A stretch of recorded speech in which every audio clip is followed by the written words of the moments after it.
Hi guys, my name is Akrizi and this is the Movie Critic.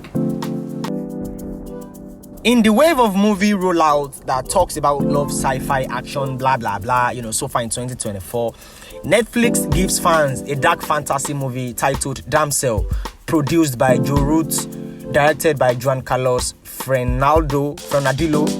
It's a 1 hour 49 minutes movie, and this is a really good movie that is actually worth the watch.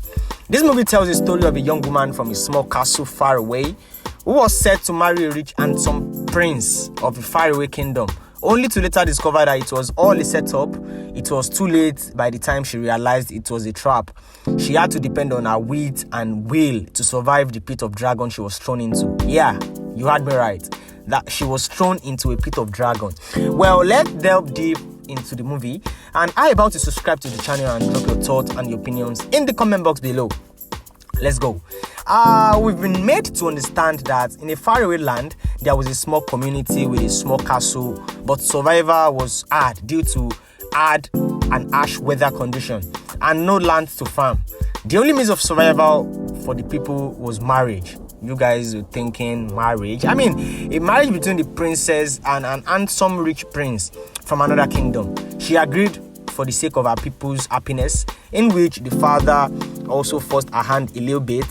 Everything, happened so fast. Before you know it, the immediate family sailed off to an unknown kingdom to give out their daughter for marriage in exchange for gold and food by the father, unknowingly to the princess actually. What a greedy father. I mean, these are things that actually happens in real life. We've heard of parents selling their kids and stuff. It happens, but then what kind of father is that? Why would you sell out your daughter for food and gold? Why? Even though Princess Elodie's stepmother was suspicious, which actually implies that Elodie's mother was actually no more, as this story actually tells us. Her stepmother was suspicious, and she even tried to warn Elodie, but she wouldn't listen. I mean, who would listen to such advice to back out from such big and elaborate wedding? I mean, you are getting married to a prince who is wealthy, who has a very big kingdom. I mean, who has power. I mean, she's literally wedding the prince of a very big kingdom. So she might even think her stepmother's advice is coming from a place of hatred and jealousy. The next day, she got married, departed from her family, and immediately went up to the mountain for a family ritual where she got betrayed and thrown into the cave of dragon, where it dawned on her that she had been set up. She had to now rely on her wit and will to survive and outsmart the dragon for survival. The screenwriters, however, didn't realize that after a wedding ceremony, the newly wedded couples were meant to be left alone, even though there are other cultures and traditions that might actually allow this. Elodie was also too trusting. You were being married off to a prince far away from your home and family, and you have no proud knowledge of the kingdom. You have no idea about their ideas, their values, their norms, their culture and tradition. I mean, nothing. I mean, I've seen movies about kingdoms and castles and wars, blah blah blah, and we know how it's done. We've read books about these things, and we know that even when two families want to tie their family in marriage through their children, the children must have met a couple times, heard about each other, known about each other's families and kingdoms, traditions, cultures and norms. No proud knowledge at all. Everything happened in a rush. Blah, blah, blah, blah. Come on now. Before you know it, they've gotten married and boom, into the cave. That was too easy. That was way too easy. They should have, I don't know what the screenwriters were on. I mean, I honestly don't know. But to a reasonable extent, the beginning of the movie showed how Elodie and her younger sister were up and about working and fetching firewood. There were scenes with her father, scenes with the prince and others, where she gave us an inkling of how smart and strong she is. I mean, it takes strong women to split firewood and marry a crown prince back in the day, in the good old days. So why can't she smell foul play from afar? But even though, in as much as fatherly love might have blinded her from knowing the true intentions of her father to sell her up for gold and supplies, she should have questioned some things, no matter how little. It was too late for her before she realized she's just a sacrifice for a beast in the caves. The cave was a really scary place. Obviously, this sacrificial act has been going on for centuries, so she wasn't the first to enter the cave. as an offering, for the beast. The cave was basically about Princess Elodie trying to survive and outsmart the dragon. The character Elodie gave a really good act in this movie. She might have had help with few of the stunts though, but of course she delivered. I have a couple of questions for the screenwriters and directors though, because a couple of things ain't right to begin with. Elodie was thrown into the cave, and that was nothing short of 200 to 500 feet. Who falls from such a high height without broken ribs or any bone fracture? I mean, why does the dragon speak the common tongue? Why does the fire from the dragon feels like it's a diluted volcano?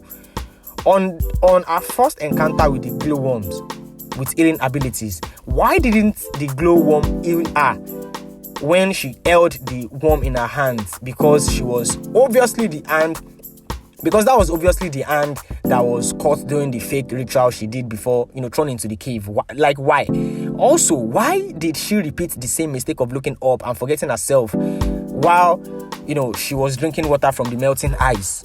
That aside, she got into a smaller hole after she was attacked by the dragon, where she was drinking water from the melting ice, which was pronounced safe from the dragon. But how did the dragon get to her on her way out to the crystals, where she almost fell back into the dragon's mouth? Make it make sense. Elodie saw the body of the lady she saw on the balcony a night before her own wedding in the cave. Does that mean that they do a wedding every blessed day to sacrifice the bride? You mean to tell me that there is a constant supply of bride to the dragon every blessed day? Make it make sense now. Come on. If it is a once in a while thing, maybe once in a month, once in 6 months, once in a year, it would have made a whole lot of sense. But every day, that does not make sense. That does not make sense. There are lots of questionable things in the movie, more than I can count. A dragon is a fiery beast who takes pride in itself. Why do they think a sword can kill it? Why do they have to make Elodie reason with a dragon like it's some parliamentary and diplomacy thing? Who tries to dialogue with a fairy fire-spitting creature? She was trying to explain things to the dragon and trying so hard to convince the dragon she had been lied to. Why do they think fire can kill a dragon? You are telling me a beast of ages that spits fire, that melts steel, flesh, iron and rocks can be killed or seriously injured by fire, that it actually spits itself? I can keep going on and on about some things that just doesn't make sense. I have no hatred towards the dragon whatsoever. In fact, I love how the dragon set the sky on fire when she couldn't kill Elodie.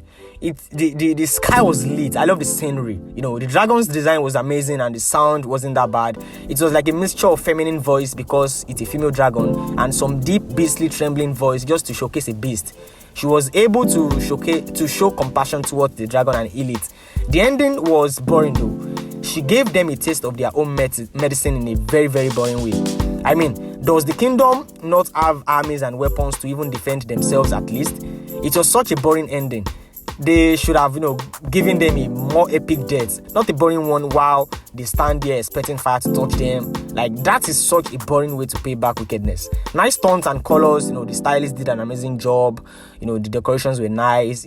I'd rate the movie a 6/10. It is actually worth the watch and it is currently on Netflix. It was released on the 8th of March, 2024. Don't forget to subscribe to the channel and drop your thoughts and your opinions in the comment box below. Thank you.